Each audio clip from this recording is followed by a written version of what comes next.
আপনি কি বাসর শুরু করবেন নাকি এভাবে সারা রাত তাকিয়ে থাকবেন? একটু পরে সেহরি খাওয়ার জন্য সবাই উঠে যাবে, আমিও নিয়ত করেছি আজ সেহরি খাবো। আমার কথা শুনে ইফতেখার আমার দিকে তাকিয়ে রইল। সে কোনো কথা বলছে না, চুপচাপ তাকিয়ে আছে। তাই আমি আবারও বললাম, হ্যালো মিস্টার স্বামী, আপনি কি কানে শুনতে পান না? এবার সে জড়তা ভেঙে বলল, আমি চোখেও দেখি কানেও শুনি। তাহলে উত্তর দিচ্ছেন না কেন? ভাবছি রোজা রমজানের দিনে বাসর করাটা কি ঠিক হবে? তার এমন কথা শুনে আমি যেন আকাশ থেকে পড়লাম। এই ছেলে কি বলে, বিয়ে করেছে অথচ বাসর করতে ভয় পাচ্ছে। তাই আমি তাকে ধমক দিয়ে বললাম, তাহলে রোজা রমজানের দিনে বিয়ে করেছেন কেন? বিয়ে তো আমি করতে চাইনি, পরিস্থিতির শিকার হয়ে বিয়ে করতে হয়েছে। ওর মুখে এমন কথা শুনে আমি টেনশনে পড়ে গেলাম। কি এমন পরিস্থিতির শিকার হয়ে সে আমাকে বিয়ে করেছে? আমি কোনো রাগঢাক না রেখে তাকে প্রশ্নটা করেই বসলাম, বিয়ে করতে বাধ্য হয়েছেন মানে? হ্যাঁ, আমার বাবার কারণে আমাকে বিয়েটা করতে হলো। আমার বাবা খুবই অসুস্থ ছিলেন। সেদিন ডাক্তার সাহেব বাবাকে চেক আপ করে বলল, হাসেম ভাই, চাচার অবস্থা তেমন সুবিধার না, আমার মনে হয় না উনি বেশি দিন বাঁচবে। সাথে সাথে আমার বড় ভাই হাসেম রাজু বলল, না ডাক্তার, এভাবে বলবেন না, ছোটবেলায় মাকে হারিয়েছি, এই পৃথিবীতে এখন আমাদের বাবা ছাড়া আর কেউ নেই। বাবা মারা গেলে আমরা দুই ভাই এতিম হয়ে যাব, তাই যে কোনো মূল্যে বাবাকে বাঁচাতে হবে। পাশে বসে আমি বললাম, হ্যাঁ ডাক্তার সাহেব, প্রয়োজনে আমাদের বাবাকে আমরা বিদেশে নিয়ে যাব, উন্নত চিকিৎসা করাবো, তারপরও আমাদের বাবাকে বাঁচিয়ে রাখতে চাই। সাথে সাথে বাবা শোয়া থেকে বলল, উপরেওয়ালার ডাক আসলে কেউ তাকে রাখতে পারে না, তোরা যতই চেষ্টা করিস, আল্লাহর যদি হুকুম হয় আমাকে চলে যেতেই হবে। কথাটি শুনে আমি হাউমাউ করে কাঁদতে লাগলাম। আমার কান্না দেখে ভাবিও কাঁদছে। ডাক্তার কানন চৌধুরী বলল, আপনারা এভাবে ভেঙে পড়লে উনি আরো বেশি অসুস্থ হয়ে যাবেন। আমি বলি কি, উনি যে কদিন বেঁচে আছে আপনারা ওনার চাওয়া পাওয়াগুলো পূরণ করুন, উনি যত বেশি হাসি খুশি থাকবে তত বেশি বেঁচে থাকার সম্ভাবনা থাকবে। বলি ডাক্তার কানন চৌধুরী চলে গেলেন। ডাক্তার যাওয়ার পর বাবা বলল, বাবা হাসেম, আর একটা কথা রাখবি? বড় ভাই হাসেম বলল, বলো বাবা, তোমার যে কোনো কথা আমরা রাখবো। বাবা তখন অনেক কষ্ট করে বলল, তোর বউ আমি দেখেছি, আমি মরার আগে ইফতেখারের বউ দেখতে চাই। কথাটা শুনেই আমরা দুই ভাই একে অপরের দিকে তাকাতে লাগলাম। পাশে বসা আমার প্রিয়া ভাবি বলল, বাবা এখন রমজান মাস, এ মাসে কি বিয়ে শাদী হবে? হ্যাঁ বৌমা, রমজান মাসেও বিয়ে হতে পারে, তোমরা দুই একদিনের মধ্যে ইফতেখারকে বিয়ে করাও, আমি মরার আগে তার বউয়ের মুখ দেখে মরতে চাই। সেদিন বাবার কথা রাখতে গিয়ে আপনাকে আমি বিয়ে করি। বিয়ে যখন করেছেন তাহলে বাসর করতে সমস্যা কোথায়? রমজান মাস ইবাদত বন্দেগীর মাস, পবিত্র কোরআন নাজিলের মাস, আমার মনে হয় এই মাসে বাসর করা উচিত হবে না। তার কথা শুনে আমার হঠাৎ নানির কথা মনে পড়ে গেল। আমার নানি আমার সাথে বিয়ের পরে এই বাড়িতে এসেছিলেন। উনি চলে যাওয়ার আগে আমি বাসর ঘরে বসা ছিলাম। এমন সময় আমার নানি দরজা খুলে ভেতরে আসে। নানিকে দেখে আমার মাথাটা গরম হয়ে গেছিল, তাই গজগজ করতে করতে বললাম, এই বুড়ি, এতক্ষণ কোথায় গেছিলে? পুরো একটা রুমে আমাকে একা বসিয়ে রেখে তুমি কোথায় গল্প করতে গেছিলে?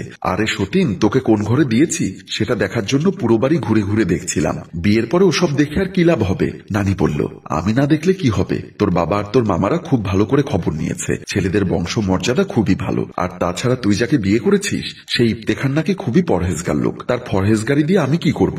মানুষটা ভালো হলেই হলো। আমার কথা শুনে নানি হাসতে হাসতে বলল, ওরে পাগলি, পরহেজগার মানুষ কখনো খারাপ হয় না, এই সংসারে ওরা দু ভাই এবং বড় বউ আর তোর শ্বশুর ছাড়া কেউ নেই। আর তাছাড়া এতক্ষণ ধরে আমি তোর বড় জায়ের সাথে কথা বলছিলাম, কথাবার্তা বলে যতটুকু বুঝতে পারলাম তোর বড় জাও খুব ভালো মহিলা, আশা করি তুই অনেক সুখী হবি। নানির সাথে কথা বলতে বলতে দেখলাম ভ্যানিটি ব্যাগ। ভ্যানিটি ব্যাগটি দেখে আমি অবাক হয়ে পড়লাম। তুমি কাঁধে ভ্যানিটি ব্যাগ নিয়ে ঘুরছো কেন? ব্যাগের মধ্যে কি এমন মহামূল্যবান সম্পদ আছে? আমি এক্ষুনি চলে যাব তাই ব্যাগটা কাঁধে নিয়ে রেখেছি। এক্ষুনি চলে যাবে মানে? তুমি কি আমার সাথে থাকবে না? এতদিন তো আমার সাথে ঘুমোতি, এখন স্বামীর সাথে ঘুমোবি, দেখবি স্বামীর সাথে ঘুমানোর মজাটাই আলাদা। নানির এমন কথা শুনে আমি কিছুটা লজ্জা পেয়ে পড়লাম। তোমার সাথে যেমন ঘুমোতাম ওর সাথেও তেমন ঘুমোবো, এখানে মজাটা কোথা থেকে পেলে? আমার কথা শুনে নানি আবারও হাসতে হাসতে বলল, আরে বোকা মেয়ে, আমরা তোর মনের জ্বালা মেটাতে পারবো, কিন্তু দেহের জ্বালা যৌবন জ্বালা সব মেটাবে তোর স্বামী। নানির এমন লাজ লজ্জাহীন কথা শুনে আমি কিছুটা লজ্জা পেয়ে গেলাম। লজ্জা মিশ্রিত কাপা কাপা গলায় বললাম, নানি, তোমার মুখে কোনো কথাই আটকায় না। নানি এবার আমাকে খোঁচা দিয়ে বলল, স্বামীর আদর্শ হক পেলে নানিকেও ভুলে যাবি। শোন নাতনি, আমি এখন চলে যাচ্ছি, যাওয়ার আগে বলে যাই, আজ তোর বাসর রাত, পবিত্র এই রাতে স্বামীকে আদর্শ হক দিয়ে ভরিয়ে দিবি। আমি নানিকে একটা আলতো করে ধাক্কা দিয়ে বললাম, আমি ওসব পারবো না, আমার লজ্জা লাগে। লজ্জা কিসের? বাসর রাতে স্বামীর সাথে ওসব করতে হয়, দেখিস লজ্জা পেয়ে বাসর রাতটা মাটি করে দিস না। আমি এখন যাই, সামনে ঈদ না হলে কয়েকটা দিন থেকে যেতাম, আসি রে। বলি নানি চলে গেল। নানি যাওয়ার সময় আমাকে খুব করে বলে গেছে আজ রাতে নাকি একবার হলেও স্বামীর সাথে মেলামেশা করতে হবে। আমার কথা শুনে ইফতেখার বলল, তোমার নানি হয়তো বা জানে না রমজান মাসে স্বামী স্ত্রীর মেলামেশা নিষেধ, এটা হচ্ছে ইবাদত বন্দেগীর মাস, তাই বলছি চলো আজকে সারা রাত আমরা কোরআন তেলাওয়াত করে পার করে দেই। ইফতেখারের কথা শুনে আমার মাথাটা বেজায় খারাপ হয়ে গেল, তাই আমি রাগ করে ওর সামনে দিয়ে হেঁটে খাট থেকে নেমে বাইরে চলে গেলাম। আমি যখন বাসর ঘর থেকে দরজা দিয়ে বের হচ্ছিলাম এমন সময় সামনে পড়লো বড় ভাবি। বড় ভাবি প্রিয়া চৌধুরী বলল, কিরে ছোট, বাসর ঘর থেকে বের হয়ে হয়ে যাচ্ছ কেন? এমনিতেই স্বামীর এমন আচরণে আমার মনটা খারাপ, তাই জাস্ট লজ্জার মাথা খেয়ে ভাবির উদ্দেশ্যে বললাম, আপনার পরহেজগার দেবর নাকি আজ বাসর করবে না, সারা রাত এবাদত বন্দেগি করে কাটিয়ে দিবে। তুমি বলো তো ভাবি, বাসর ঘরে বাসর না করে কেউ কি এবাদত বন্দেগি করে পার করে দেয়? আমার কথা শুনে ভাবিও কিছুটা চিন্তিত হয়ে গেল। তাই উনি বললেন, এটা কি বলো, আজ তোমাদের পবিত্র বাসর রাত, এই রাতে তুমি তোমার জীবনের সবচাইতে মূল্যবান সম্পদ তোমার স্বামীর উদ্দেশ্যে সমর্পণ করবে, এটাই নিয়ম। এখন রমজান মাস, তাই নাকি সে বাসর করবে না। আচ্ছা চলো তো, আমি গিয়ে দেখছি। বলেই ভাবি আমার হাত ধরে বাসর ঘরে টেনে নিয়ে গেল।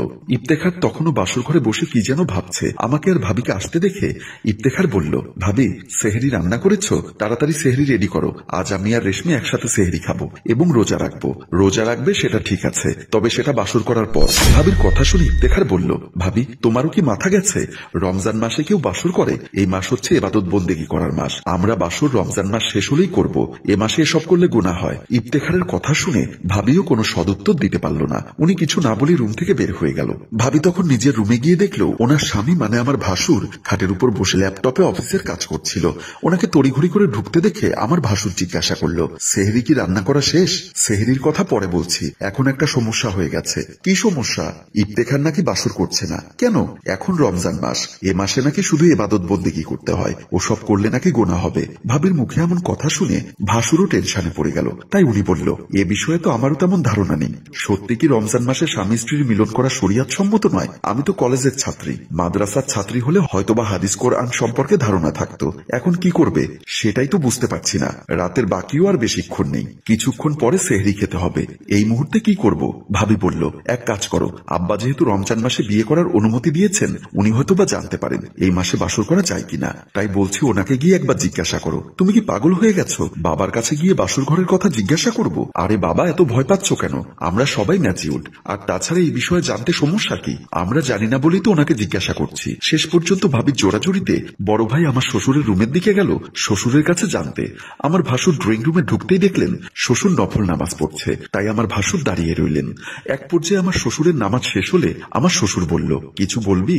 বাবা, একটা কথা জানার জন্য এসেছি। কি কথা বল। কিভাবে যে বলি? সমস্যা নেই, আমি তো অনুমতি দিয়েছি, বল। শ্বশুরের অনুমতি পেয়ে আমার ভাসুর কিছুটা লজ্জা মিশ্রিত কণ্ঠে বলল, বাবা রমজান মাসে বিয়ে করা যায় সেটা তুমি বলেছ। আচ্ছা বাবা, রমজান মাসে কি বাসর করা যায়? প্রশ্নটা শুনে আমার শ্বশুরও টেনশনে পড়ে গেল। উনি কিছুটা ভেবেচিন্তে বলল, সত্যি কথা বলতে এ বিষয়ে আমিও অজ্ঞ। তোরা এক কাজ করতে পারিস, যেহেতু এখন সেহরির সময় আর বেশিক্ষণ নেই, আমার মনে হচ্ছে আমাদের মসজিদের ইমাম সাহেব এখনো জেগে থাকবেন। তুই আর ইফতেখার এক্ষুনি মসজিদের পাশে হুজুরের যে থাকার ঘর, সেখানে গিয়ে ওনাকে প্রশ্নটা করতে পারিস, উনি সঠিক উত্তর দিতে পারবেন।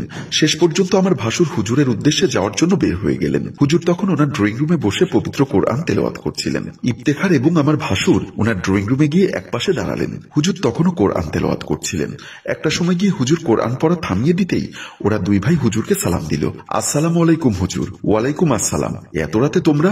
আমার ভাসুর কাপা কাপা কণ্ঠে বলল, গোস্তাফি মাফ করবেন হুজুর, আমরা একটা মাসালা জানতে এসেছিলাম। এত রাতে কি মাসালা জানতে এসেছো? আমার ভাসুর আবারও বলল, আপনি হয়তো জানেন হুজুর, আমার অসুস্থ আব্বার আবদার রাখতে গিয়ে আমার ছোট ভাইকে আজকে বিয়ে করিয়েছি। রমজান মাসে নাকি বিয়ে করা যায়। হ্যাঁ, রমজান মাস ইবাদত বন্দেগীর মাস হলেও এ মাসে বিয়ে করতে বাধা নেই। আমার ভাসুর আবার বলল, আজ আমার ছোট ভাইয়ের বিয়ে হয়েছে, কিন্তু পবিত্র এই মাসে সে বাসর করতে ভয় পাচ্ছে। শরীয়তের কোথাও কি রমজান মাসে বাসর করার কোনো বিধিনিষেধ আছে কিনা সেটা জানতে এসেছিলাম। আমার ভাসুরের মুখে এমন কথা শুনে হুজুর বলল, উত্তম প্রশ্ন করেছ।